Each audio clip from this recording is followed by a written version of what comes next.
attack, fast fatal thought impact, past painful scars. In fact, I blast tasteful thoughts and pass. I back up my actions, fact don't ask, grab reactions, jacked, attack with every word, then act with class as they hear me snap. I got nothing to lose, cause I fought and felt the bruise. Now I'm not the one confused, call the shots and they produce. I ain't lost, I'm finally loose, pick a new silver excuse. I need the views to boost me to a new abuse of being used. Everybody wants a piece now, y'all can rest in peace now. You're dead to me, so peace out. Remember you're discreet now, get ready for defeat now. Alrighty. Hello everybody. This is Kure here, and now I'm gonna try to start posting.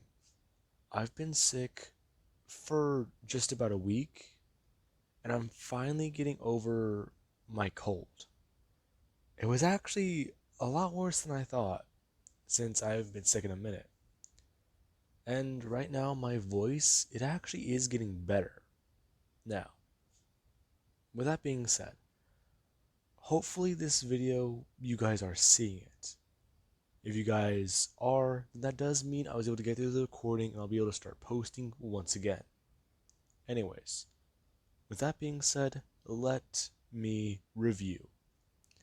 In the last part of this series, Deku reawakened his Kure nature, and he hated himself for it. He broke the vow he made to himself. He wouldn't lose himself to his Kure instincts. Thanks to all this, Deku, he had to cut his hair. And this was something he really did not want to do. He knew the day he made that vow, his hair, the longer it grew, the more honor it showed he had. The more it showed he can keep himself at peace. However now, he doesn't exactly know. His hair is short, and it is white, unlike most Kures with a typical black hairstyle.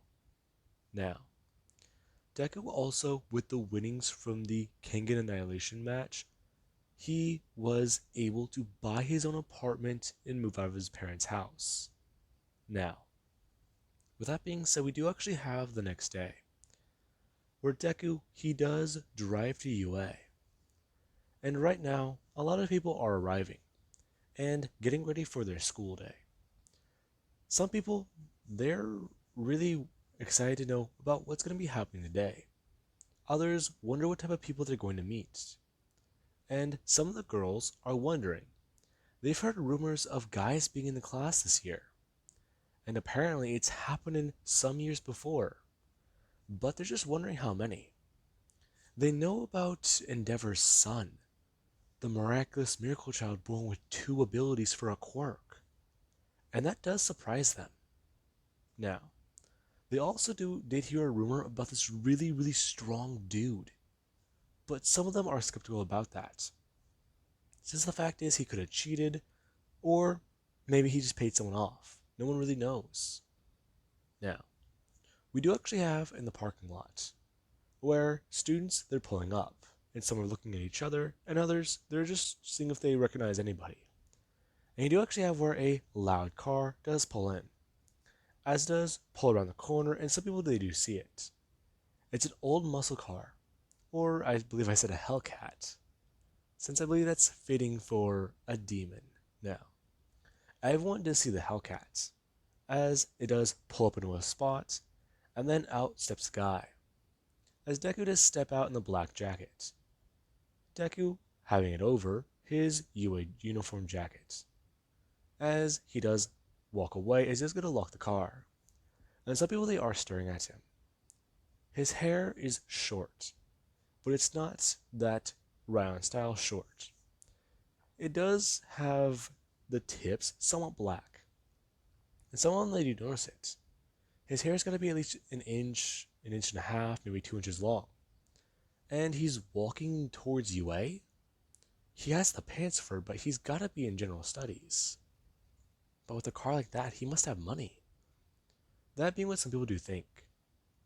And we do actually have where Deku, he's walking around, as he does get to class 1A, and he does actually go to throw the door open. Whenever he does so, he does look inside, and it's to be expected. From what Deku does see, the room is full of girls. However, somebody they actually do look towards the door whenever they do see Deku, and they do go to stand up. As Deku does walk in, and he does look to see, let's say, Mr. Aizawa. Now, Deku, whenever he does see the man, he doesn't really think too much of it, as he does turn to see Todoroki. Todoroki walking up to him and asking if he happens to be Izuku Kure. Good eyes. I believe you're Todoroki, aren't you? Deku going to bring up his hand, talking about how it's been a long time. And Todoroki, he does go to bring up his own hand, as he does hesitantly shake it. Not sure whether or not Deku is going to punch him in the face, or try to trick him. Pleasantly surprised whenever he does not do either. And a lot of the girls, they actually are staring at this. There's two guys? That's crazy. Now, Deku, he does look around the classroom, as he does spot the girls. He's glad they made it into the classroom, as he does actually have a small smirk before he does actually have a smile fade. Mr. Aizawa informing the two that if they're done being buddy-buddy with each other, they have a test to get to. Already? On the first day? Yes. However, it's not what you're thinking. Izuku Kure, correct? Yes. Well, we're having a physical exam test. Basically, we're going to see where all of you are at physically. You got number 1, so it could be assumed you'll be the first one up. First one up for what? Well, go get changed in these uniforms and you'll see. Him going to put the uniform back in the sleeping bag, informing them all to head to the locker rooms and meet him out on the field, as they all do leave. Now, Deku is actually a bit more surprised. Apparently, it's not just him and this Todoroki guy. There's actually at least 2 more dudes, or, well, maybe 1 from what he saw. Deku, he does see... Actually, if somebody does want to recommend a second dude, please feel free, since the third dude in our group just so happens to be Monoma. Now, Deku, him, the other dude, Monoma, and Todoroki, they do head to the locker rooms, and it actually is very surprising. Deku, he didn't really expect this. However, it does make sense. While UA does have primarily girls in the hero courses, there are still guys in the business courses, general studies, and some other classes. And this does surprise him, as he does talk to the guys in the locker room. Some of them, they are actually kind of surprised, and they do see Deku whenever he does go to take off his shirt. They can see that he does have some damage on him, and that he might actually be hurt. Some asking questions, and Deku, he does turn to Monoma. Listen, I'd rather not answer those questions. I got into a fight. Let's just keep it at that. Neat. Well, interesting. I've heard some rumors about your quirk. You're strong and fast, right? Strong, fast, durable. Let's keep it at that. Todoroki remarking that that's because he just so happens to be a Kure. And Deku does actually turn towards him, asking him what does he mean. Well, what he means, purple boy, is that being a Kure is something you want to be. I don't get it. My family line, we've evolved. We've gone far. I'll keep it at that. If you want to fill him in, Todoroki, go right ahead, since you seem to know some things. I've looked into you a little bit. That's it. Todoroki walking out of the room, as he does inform them that they are going to be late if they continue babbling. And this is actually where Deku does walk outside. Him being given the ball as Aizawa does inform them all that this test, if someone happens to get last, they'll be kicked out of the classroom, or at the class. And that right now, they are going to be tested. They can use their quirks. And those who don't, they're more likely to fail. Now, Aizawa, after passing the ball to Deku, he does inform him to not use his quirk whenever he does throw the ball. Deku using the removal and the loan ability together and tossing the ball. And Aizawa, whenever Deku did go to do that, he actually did try to turn off his quirk, finding that it did not work. And Deku, he had to argue with Aizawa, informing the man that that wasn't his quirk, and that he threw the ball without it. Aizawa and the rest of the people standing there, they were all in awe. If that's him without using that super strength ability that they hear him talk about, or have heard people talk about, then maybe this guy is just incredibly strong. And he might be quirkless. However, Aizawa, he does question Deku. Him trying to call him out on it and telling him to use his quirk this time. And Deku, he does oblige. As whenever Deku, he does go to crank back his hand and turn on One For All, Aizawa, he does get ready. As Deku, he tosses the ball as hard as he can, and he does actually increase the removal with it, or use the removal in unison. Deku basically blasting the ball through the air and creating multiple shockwaves, as everyone does actually get sent flying backwards off the ground, and the glasses to UA, they do shatter, along with even the ground shaking. As Deku, he does just stand there with his arm outstretched and smoke coming off of it, as a lot of people do go running over to the windows and see him. Many people, they just see a guy staying there, as the right arm to his uniform has basically been blasted off, and he does just have his hand outstretched as it is smoking. Him cocking back his hand and actually turning towards Aizawa. As Aizawa, he does just stand there, or more or less sit in a tree somewhere. After everyone does get situated back, Aizawa, he does inform the boy that he doesn't even know really where the ball may have went. As Deku, he does try to inform him. He's pretty sure he may have sent that thing in a low orbit, or possibly just in a space, since he went all out with that. And Aizawa, he is very surprised. Now, this goes exactly like you guys would expect, so let's just roll through it. Deku is first in every category. It doesn't matter which it is. He just overperforms.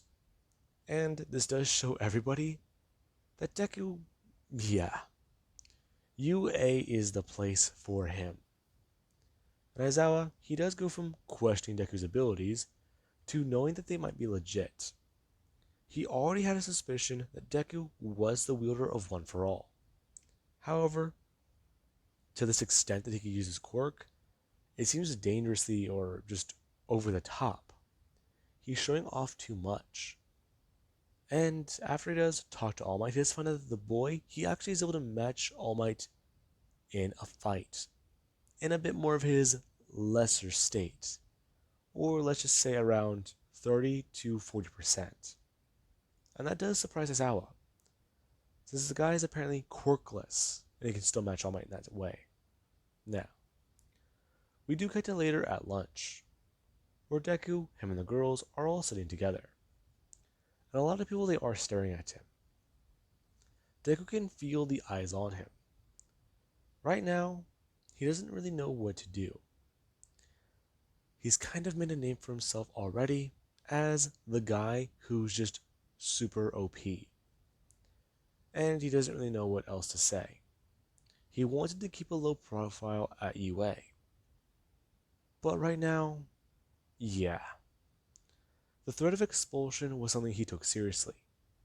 And his Kure blood did somewhat have an influence in what he did today. However, he does just sit there and feel like he hates it. He knows for a fact he could have just held back. However, Aizawa, he would have been able to tell. He hates it. He knows exactly who Eraserhead is. And the guy, he himself is admirable as a man. He makes the best of his quirk. He got pretty good on the genetic lottery. He got an ability that allows him to actually disable his opponent's quirks. That, in conjunction with his scarf, actually is a very dangerous combo. If Deku didn't really use his quirk or his abilities, there's a chance Erasure could actually take him on. It's actually pretty interesting. Deku, he knows for a fact that his aunt, she did look into Eraserhead once. However, she never really got in contact with him. Deku, he thinks that it might be a good idea to tell his aunt, but really he feels like he knows how that will go. Either a swift no, or his aunt will be forced off of the premises. So yeah, there's that. Now, while Deku he's sitting down and eating, a lot of people they do want to ask him questions. And Deku he can tell that people they do hesitate to stop by the table he's sitting at. As him and the girls, some of them they are trying to ask about what's been going on with him. Mina still remembers the conversation that him and her did have. And you do actually have Kendo. She does remember the conversation they had. And she knows exactly how Deku does perceive them. She does still admire him in a way. However, that admiration, yeah. It isn't just because of the way he is as a person. There's also kind of the fact that, to her, he's an asshole.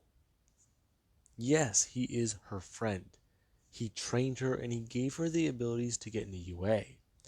However, the hard work she had to put into it made those abilities her own.